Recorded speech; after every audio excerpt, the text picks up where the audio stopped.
Hello students, स्वागत है आपका आईसीटी वर्चुअल क्लासेस में। मैं हूं कविता, आपकी साइंस टीचर। उम्मीद करती हूं आप सभी अच्छे होंगे और स्वस्थ होंगे। सो क्लास कंटिन्यू करेंगे अपना चैप्टर, जिसमें हम बात कर रहे हैं improvement in food resources.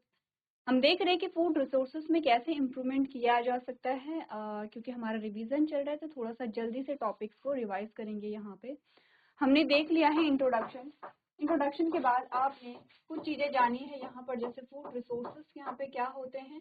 Then आपने जाना है कि क्यों हम इस चैप्टर को पढ़ रहे हैं, क्या आवश्यकता है यहाँ पर कि हमें फूड रिसोर्सेज में वृद्धि करने की आवश्यकता पड़ रही है। आपने कहा मेनली दो रीजन होते हैं, ठीक है, और वो दोनों हमने कहे हैं। एक तो कि जनसंख्या वृद्धि हो रही है, दूसरा कि जो खेती योग्य भूमि है वो हमारे पास क्या हो रही है, धीरे धीरे कम हो रही है, बट बढ़ नहीं रही है। ठीक है, अब हमारे पास कृषि योग्य भूमि कम क्यों हो रही है, इसके भी हमने रीजन यहाँ पर पढ़े थे। ठीक है, ये बेसिक चीजें हैं, आप लोग इन्हें अपने हिसाब से देख सकते हैं। इसी के साथ हमारे पास आते हैं यहाँ पर टाइप्स ऑफ क्रॉप और उनके एग्जाम्पल जो आते हैं हमारे पास। नेक्स्ट हमने बात की है यहाँ पर। अच्छा, ये हमारे पास टॉपिक आए थे कि क्या क्या वो कारक हो सकते हैं, क्या क्या वो फैक्टर हो सकते हैं जो कि फसल को प्रभावित करते हैं। और यहाँ पर हमने बात की थी कि क्यों हमें यहाँ पर फसलों में सुधार की आवश्यकता है।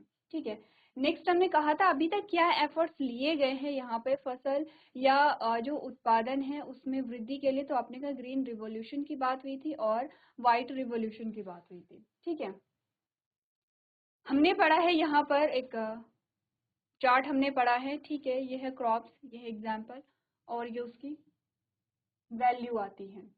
नेक्स्ट हमने पढ़ा है क्रॉप सीजन के अकॉर्डिंग हमने कितने प्रकार की क्रॉप पढ़ी है और उसके जो एग्जाम्पल हमारे पास आते हैं। तो ये चीजें हम यहाँ पर देख सकते हैं। अब बात करते हैं क्रॉप वैरायटी इंप्रूवमेंट के बारे में। जैसे कि हमने पहले भी बात की थी यहाँ पर क्रॉप वैरायटी इंप्रूवमेंट में, इसमें एक चीज आप पढ़ेंगे जिसे हाइब्रिडाइजेशन कहते हैं या इसे हम कहते हैं संकरण। क्या होता है हाइब्रिडाइजेशन या संकरण, एक बार पढ़ लेते हैं उसके बाद समझते हैं। हमने कहा in this approach crops are selected on the basis of their characteristics. ठीक है, हम यहाँ पर क्या करते हैं, क्रॉप वैरायटी इंप्रूवमेंट में हम यहाँ पर क्रॉप्स को उनके प्रॉपर्टी के बेस पे, उनके गुणधर्मों के आधार पर हम उन्हें सेलेक्ट करेंगे। अब आप जानते हैं कि गुणधर्मों के आधार पर कैसे सेलेक्ट करेंगे, कि जिसमें सबसे अच्छे गुणधर्म होंगे, जिसमें सबसे अच्छी क्वालिटी होगी, उन्हें हम यहाँ पर सेलेक्ट करेंगे। For instance, how well they can respond to fertilizers they can produce, high yield, how they resist disease and so on. आपने कहा कुछ कैरेक्टर आपको दिए गए हैं जिनके बेसिस पे हम इन्हें सेलेक्ट करते हैं। जैसे कि हमने कहा कि ये फर्टिलाइजर्स के प्रति कैसे रिस्पॉन्स देते हैं। ठीक है, बहुत अच्छी पैदावार हो रही है या नहीं हो रही है। दूसरा हमने कहा कि कितनी पैदावार कर सकते हैं, यहाँ पर उत्पादन क्षमता कितनी है। और दूसरा हमने कहा यहाँ पे कि जो रोग प्रतिरोधक क्षमता है, जो डिजीज रेजिस्टेंस कैपेसिटी है, वो कितनी है। तो बेसिकली देखा जाए तो दो चीजें होती हैं। अगर हम कह रहे हैं कि हमें किसी भी प्रोडक्ट में, किसी भी प्रोडक्ट की प्रोडक्टिविटी को हमें एनहांस करना है, यानी कि किसी भी उत्पाद की उत्पादन जो यहाँ पे दर है, अगर हमें उसमें वृद्धि करनी है तो हमें दो चीजें देखनी पड़ेंगी। हमने कहा कि हम यहाँ पर देखेंगे कि क्वांटिटी, ठीक है, जिसे हम उत्पादन कह रहे हैं, और क्वालिटी जिसे हम गुणवत्ता कह रहे हैं। तो हमने कहा कि व्हाइट रिवॉल्यूशन और ग्रीन रिवॉल्यूशन के बाद हमें क्यों आवश्यकता पड़ी कि हम अभी भी यहाँ पर जो फूड रिसोर्सेस है उनमें इम्प्रूवमेंट की बात कर रहे हैं, उनमें इम्प्रूवमेंट के लिए एफर्ट्स यहाँ पे डाल रहे हैं। क्योंकि हमने कहा कि हमें ऐसे मेथड्स डेवलप करने हैं जिसमें ना सिर्फ क्वांटिटी में इम्प्रूवमेंट हो, बल्कि क्वालिटी में भी इम्प्रूवमेंट हो। ठीक है, तो दो चीजें हमारे पास आती हैं। पहला है क्वांटिटी, जिसे आप क्या कहते हैं यहाँ पर मात्रात्मक जो सुधार है, जो मात्रात्मक रूप से आप देखते हैं कि आपको उत्पादन ज्यादा चाहिए। दूसरा हम कहते हैं कि क्वांटिटी के बाद आता है क्वालिटी, यानी कि गुणवत्ता। की गुणवत्ता अच्छी होनी चाहिए। गुणवत्ता का मतलब है कि पोषक तत्वों से भरपूर होना चाहिए। ठीक है, ऐसा नहीं है कि आपने क्या किया है, केमिकल्स में उगाया है और उसमें क्या है, पूरे केमिकल्स के बेसिस पे ही आपको वहां पे जो भी प्रोडक्ट है वो ज्यादा मिला है, उसमें पोषक तत्वों की मात्रा है ही नहीं। या फिर आपने कहा ऐसा नहीं होना चाहिए कि आपने केमिकल्स यूज किए हैं जिससे आपकी जो क्रॉप है या जिससे आपकी जो सॉइल है वो वहां पे क्या हो रही है, प्रभावित हो रही है। ठीक है, तो हमने कहा मेनली दो चीजें ही हम देखेंगे, हम क्वांटिटी को भी देखेंगे, हम क्वालिटी को भी देखेंगे। तो अगर मैं बात करूं यहाँ पर मात्रात्मक की, तो बात करते हैं यहाँ पर can they produce high yield, ये बात कर रहे हैं मात्रात्मक सुधार की। और ये कह रहा है how they resist disease and so on, ये बात कर रहा है गुणात्मक सुधार की।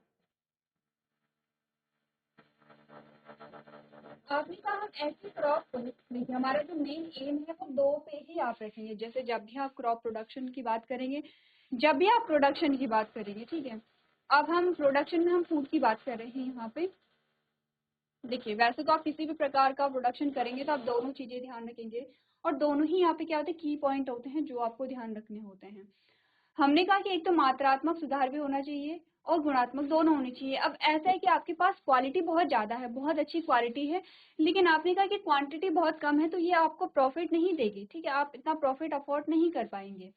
लेकिन आपने कहा कि आपको दोनों चीज़ें लेकर के चलनी है कि मात्रा भी अच्छी हो कि जिससे आपको प्रॉफिट भी मिल जाए, और गुणात्मक भी हो, यानी कि जो कि क्या हो, हमारे लिए बेनिफिशियल भी हो, हमारी बॉडी के लिए बेनिफिशियल हो, ठीक है। इसके लिए आपने कहा एक प्रोसेस आती है जिसे कहते हैं hybridisation, crop improvement by hybridisation, यानी कि संकरण द्वारा फसल सुधार। क्या होता है संकरण?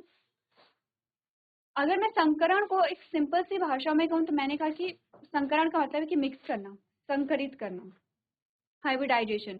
आपने ये सेम वर्ड केमिस्ट्री में भी सुना होगा, हाइब्रिडाइजेशन होता है, ठीक है। जब आपने कहा कि आप गैसेस के बारे में पढ़ते हैं, जब आप बॉन्ड के बारे में पढ़ते हैं, अलग अलग टाइप के आपके पास बंद आते हैं, ठीक है। अच्छा, वो हो सकता है कि आपके पास हायर क्लासेस में है, पर 9-10 में भी हल्का सा आपके पास एक पोर्शन आता है जिसमें आप हाइब्रिडाइजेशन की बातें करते हैं, ठीक है। अब हमने कहा हाइब्रिडाइजेशन का मतलब क्या है कि hybridisation refers to crossing between genetically dissimilar plant. Actually में हम कर क्या रहे हैं, हम मिक्सिंग कर रहे हैं। अब मिक्सिंग किस चीज की कर रहे हैं, यहाँ पे डिपेंड करते हैं कि आप किस टॉपिक में हाइब्रिडाइजेशन पढ़ रहे हैं, ठीक है। आपने कहा संकरण का तात्पर्य आनुवांशिक रूप से भिन्न पौधों के बीच में संकरण है, ठीक है। This crossing may be intervarietal between different varieties। आपने कहा ये क्रॉसिंग जो है वो इंटरवेराइटल हो सकते हैं, जो विभिन्न किस्मों के बीच में हो सकता है, अलग अलग वैरायटी है, स्पीशीज सेम है बट वैरायटी अलग अलग है। जैसे कि हम कहते हैं कि यहाँ पर व्हीट एंड जो आपके पास जो पैडी आते हैं उसके अलग अलग आपके पास क्या आते हैं, वैरायटी आती हैं, ठीक है। तो हमने कहा अलग अलग जो यहाँ पे वैरायटी है, तो आपने कहा कि वीट की वैरायटी है तो यहाँ पे धान की ही वैरायटी, लेकिन क्या होते हैं स्पीशीज की अगर हम बात करें, ठीक है, तो हमने कहा है तो धान, है तो यहाँ पे गेहूं, लेकिन उसकी वैरायटी अलग अलग है यहाँ पे। जैसे कि अगर हम राइस की बात करें तो आपने कहा राइस अलग अलग टाइप का होता है, जिसे हम बासमती राइस कहते हैं, ठीक है, जैसे गोल्डन राइस कहते हैं, है दोनों राइस, लेकिन क्या है इनकी वैरायटी अलग अलग है। वैरायटी अलग अलग है तो इनको ग्रो कराने के लिए अलग अलग क्लाइमेटिक कंडीशन की आवश्यकता होगी, जैसे कि सॉइल का इसमें डिफरेंस आएगा, जैसे इन्हें टेम्परेचर कितना चाहिए, इन्हें वाटर कितना चाहिए, पोषक तत्वों की कौन कौन से मिनरल्स इन्हें चाहिए होते हैं, और इनमें किन किन पोषक तत्वों की मात्रा होती है। जैसे कि अगर हम गोल्डन राइस की बात करें, विटामिन ए अच्छी मात्रा में इनमें पाया जाता है, ठीक है, तो हेल्थ के पर्पज से ये अच्छे होते हैं। तो हमने कहा कि यहाँ पर क्या होता है कि ये क्या होता है, यहाँ पर इंटर वेराइटल होता है, दो वेराइटी के बीच में होता है। नेक्स्ट हमने कहा inter specific between two different species. अब आपने कहा कि पहले क्या था, एक ही स्पीशीज थी लेकिन वैरायटी अलग अलग थी। जैसे हमने कहा गेहूं का ही है, या हमने कहा धान का ही पौधा है, लेकिन हमने कहा बासमती चावल है, या हमने कहा कि कोई दूसरी वैरायटी आती है, गोल्डन राइस हमने कह दिए हैं, ठीक है। अब हमने कहा दोनों राइस है, सेम स्पीशीज पर डिफरेंट वैरायटी। अब दूसरा हमारे पास क्या आता है, इंटर स्पेसिफिक, ये एक ही जीनस के दो अलग अलग स्पीशीज है, स्पीशीज ही अलग हो गई हैं, जीनस सेम है बट अब स्पीशीज ही अलग हो गई हैं यहाँ पे। नेक्स्ट हमारे पास आता है, और अगर हायर लेवल पे जाएंगे तो इंटरजेनरिक बिटवीन डिफरेंट जेनेरा, यानी कि दो जेनेरा के अब जेनेरा ही अलग अलग हो गए हैं। पहले स्पीशीज एक थी, तो स्पीशीज के हमने कहा, देखिए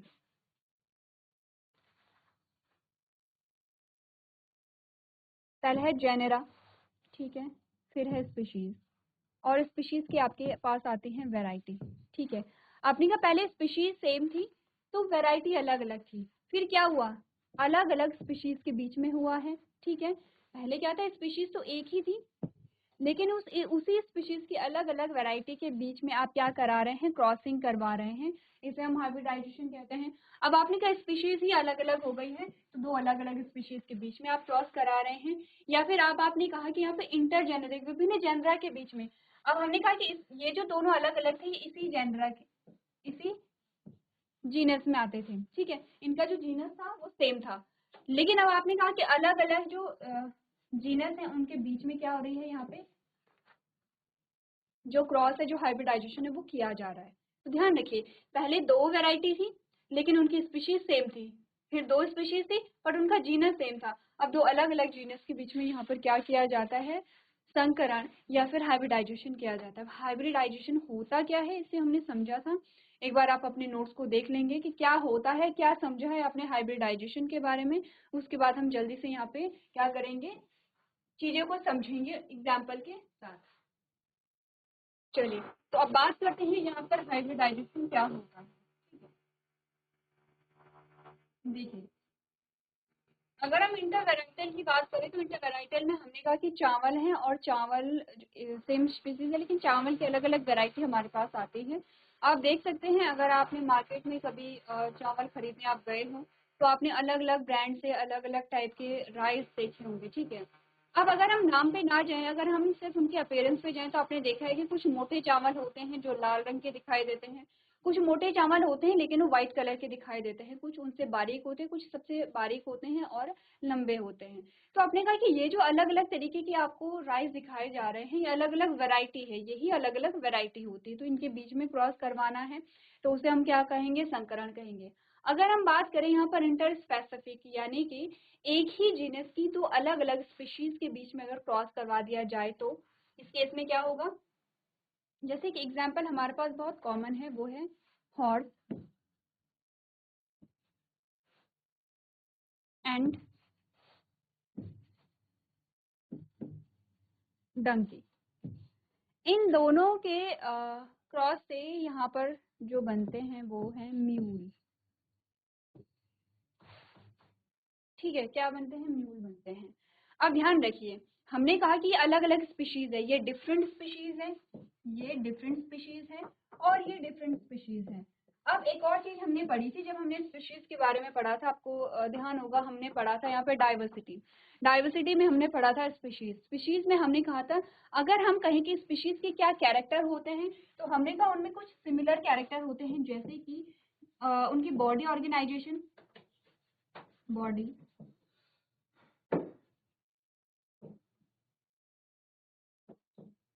बॉडी ऑर्गेनाइजेशन पहली चीज। दूसरा होता है न्यूट्रिशन, और तीसरी हमने बात की थी यहाँ पर रिप्रोडक्शन। हमने कहा एक ही जाति के जो जीव होते हैं उनका जो बॉडी ऑर्गेनाइजेशन है वो सेम होता है, यानी कि अगर कोई जीव, अगर हमने कहा कि 10 जीव हैं और वो एक स्पीशीज में आते हैं तो 10 की क्या होगी, बॉडी ऑर्गेनाइजेशन सेम होगा।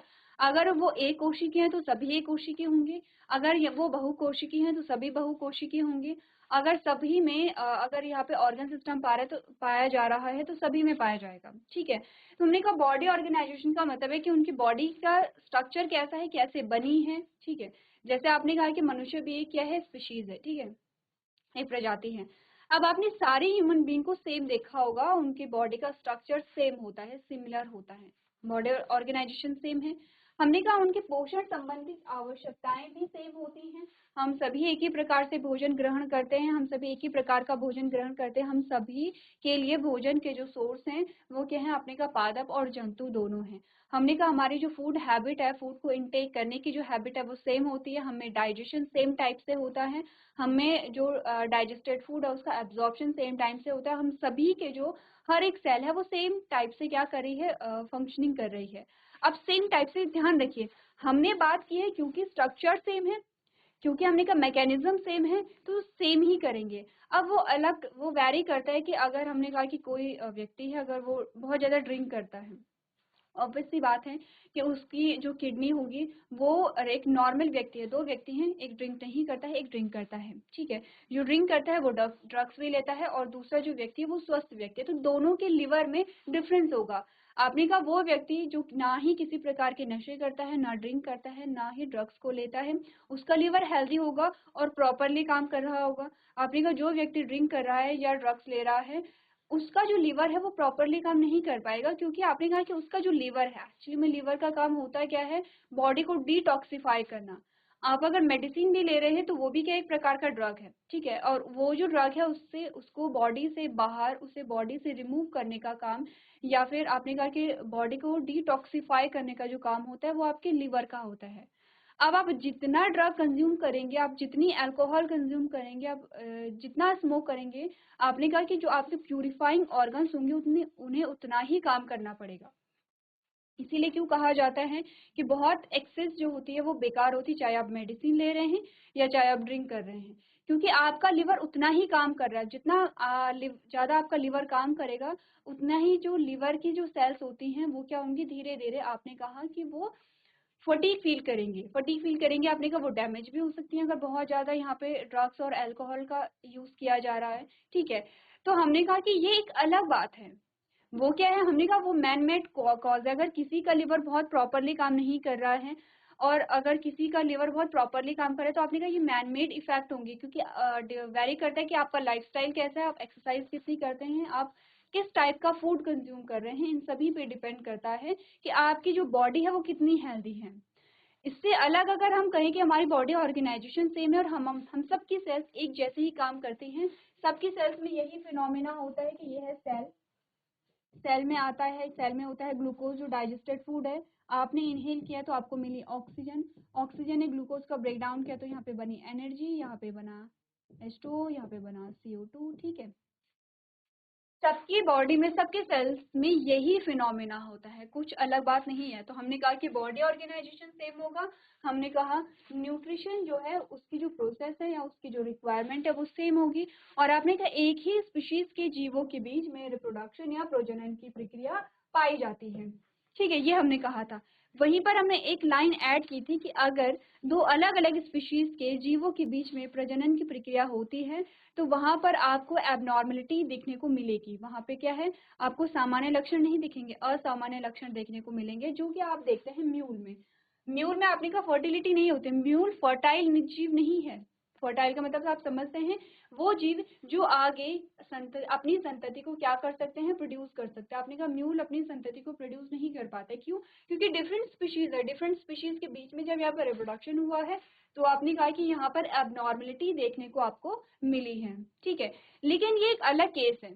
हमने कहा कि यहाँ पर अगर इंटर स्पेसिफिक और इंटर जेनेरिक अगर यहाँ पे क्रॉस करवाया जाता है तो पूरी स्टडी के बेसिस पे करवाया जाता है, और अगर कोई बेनिफिट वहां पर मिले तो ही उस प्रोसेस को आगे बढ़ाया जाता है, ठीक है। अब क्रॉस कैसे होता है और किस बेस पे होता है ये भी एक बार देख लेते हैं।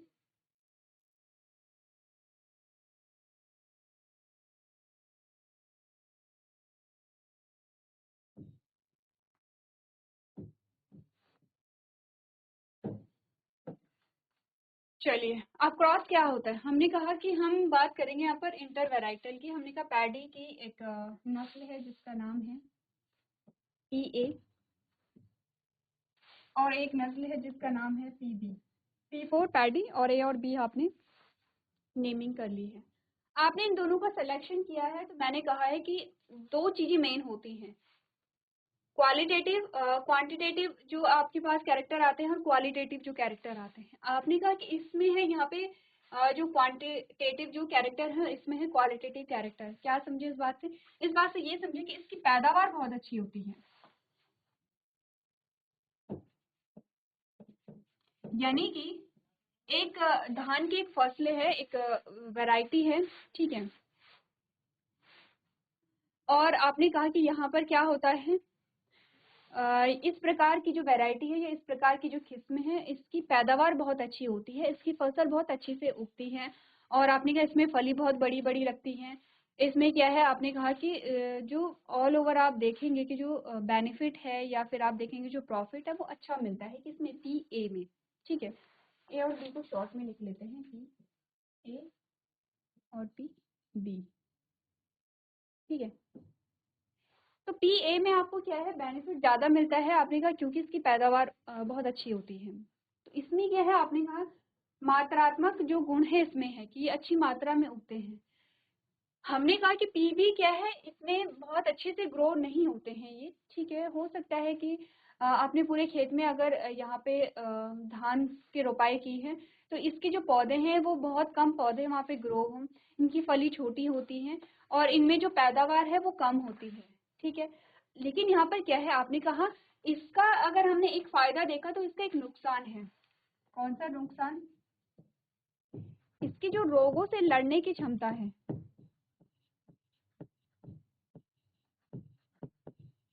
या रोग प्रतिरोधक क्षमता लिखते हैं, रोग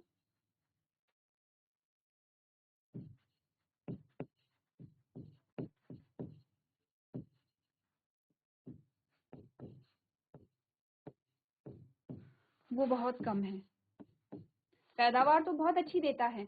अगर यहाँ पर आपने कहा किसी भी प्रकार के इंसेक्ट या किसी भी प्रकार के पेस्ट ने अगर इस फसल को खराब नहीं किया है, ये फसल अच्छे से ग्रो हो गई है, तब तक ये खराब नहीं हुई, तो आपको बहुत अच्छी पैदावार देखने को मिलेगी। लेकिन अगर कोई इंसेक्ट यहाँ पे या कोई पेस्ट यहाँ पे क्या करता है, इस फसल पे लग जाता है, या फिर आपने देखा होगा कि कुछ फंगल डिजीज जो है वो प्लांट पे लगती है, अगर वो लग जाती है तो आपने कहा क्योंकि इस पौधे की जो रोग प्रतिरोधक क्षमता है या डिजीज रेजिस्टेंस कैपेसिटी है वो बहुत कम है, तो ये फसल पूरी खराब हो जाती है, ठीक है। तो आपने कहा कि माना कि ये पैदावार अच्छी देता था, लेकिन तब देगा जब किसी भी प्रकार का रोग, किसी भी प्रकार की डिजीज इस प्लांट पे नहीं लगेगी, इस फसल पे नहीं लगेगी, तभी ये क्या करेगा, अच्छी पैदावार दे पाएगा। अब आपने कहा ये पैदावार तो अच्छी नहीं देता है, ये पैदावार तो अच्छी नहीं देता है, लेकिन इसकी रोग प्रतिरोधक क्षमता जो है वो अच्छी है।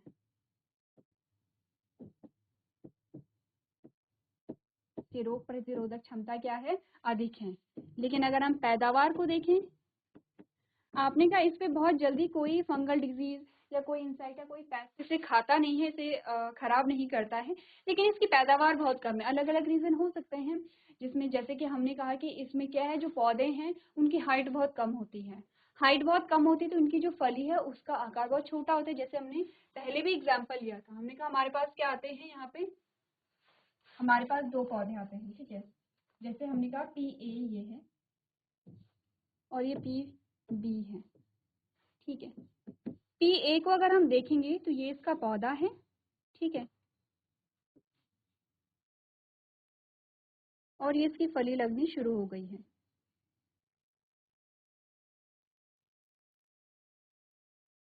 ये इसकी फली है, ठीक है।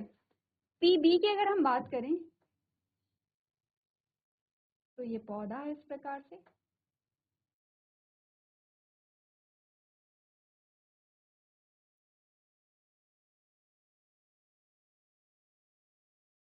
और ये इसकी फली है।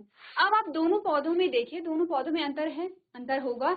आपने कहा है कि पी ए के सारे पौधे ऐसे हैं कि इनकी फली इतनी बड़ी है, और पी बी के सारे पौधे इतने हैं कि इनकी फली इतनी है। तो सोचिए जब पूरे खेत की कटाई हो, जब पूरी फसल की कटाई होगी यहाँ पर, तो ज्यादा प्रोडक्शन, ज्यादा पैदावार आपको कहाँ देखने को मिलेगी, पी ए में देखने को मिलेगी, और कम पैदावार देखने को कहाँ मिलेगी, पी बी में मिलेगी। लेकिन हमने कहा कि पी ए जो है वो बहुत जल्दी इनमें फंगल डिजीज या इन्हें पेस्ट और इंसेक्ट खराब कर देते हैं, लेकिन पीबी में ऐसा नहीं होता है।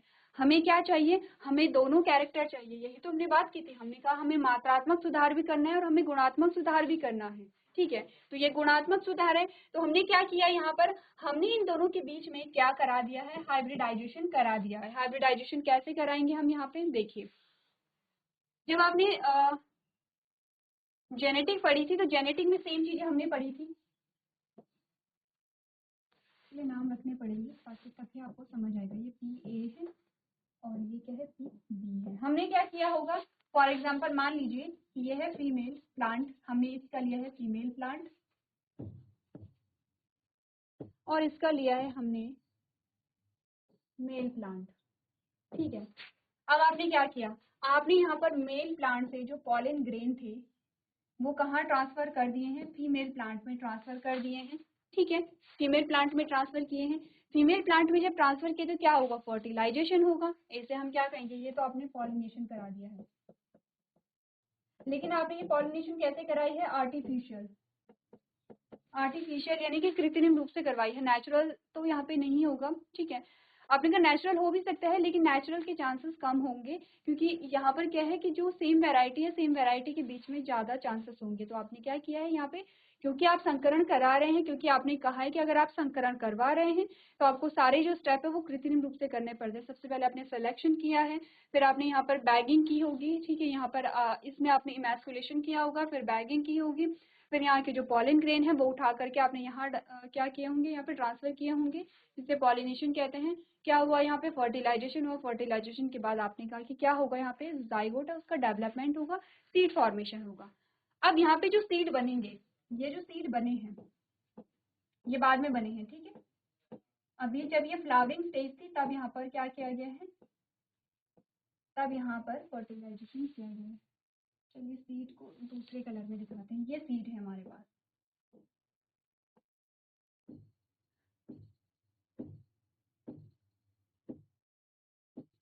क्योंकि आप जानते हैं कि जो पॉलिनेशन होगा वो फूल के बीच में ही, वो फूल में ही होगा, वो बीजों में तो नहीं होगा। तो अब बीज बन गए हैं यहाँ पे, ठीक है, ये बीज बन गए हैं। ये जो बीज यहाँ पर बने हैं इनमें दोनों के कैरेक्टर होंगे, इस पौधे के कैरेक्टर भी होंगे और इस पौधे के कैरेक्टर भी होंगे। यानी कि अब हमारे पास इन बीजों को निकाल के, अब क्या करेंगे, आप इन बीजों को निकालेंगे, ये बीज अब आपके पास आ गए हैं, इन बीजों को आप बोएंगे। जब आप इन बीजों को बोएंगे तो आपने क्या देखा यहाँ पे,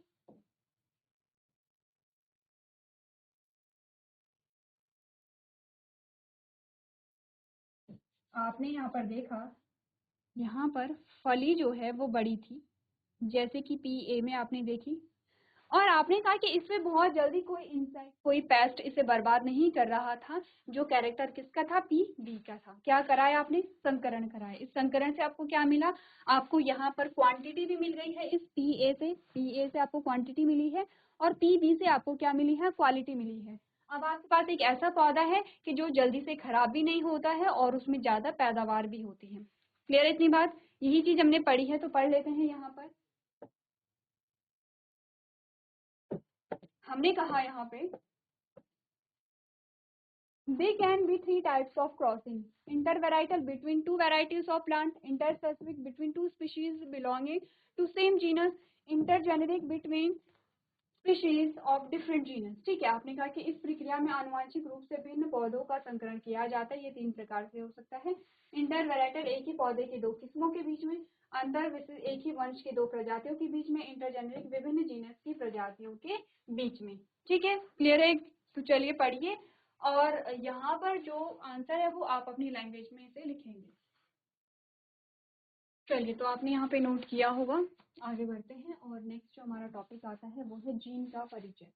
तो क्या होता है जीन के परिचय में, वही हमने देखा है। हमने कहा कि यहाँ पे क्या होता है, इसमें आप जो डीएनए रिकॉम्बिनेंट टेक्नोलॉजी है उसके बारे में भी आप बात करते हैं। ठीक है, नेक्स्ट हमारा लेक्चर होगा, थोड़ा सा जानेंगे कि जीन का परिचय क्या होता है, किस प्रकार से किया जाता है, और कैसे ये जो प्रोसेस है वो बेनिफिशियल है बट बहुत ज़्यादा माइक्रोस्कोपिक है। तो आपको बहुत ज़्यादा डिटेल में यहाँ पर इसे समझने की आवश्यकता होती है इस प्रोसेस को करने से पहले। तो हमारी जो क्लास का टाइम है वो हो चुका है, तो आज के सेशन में हम इतना ही करेंगे। अभी तक क्लास में बने रहने के लिए आपका धन्यवाद।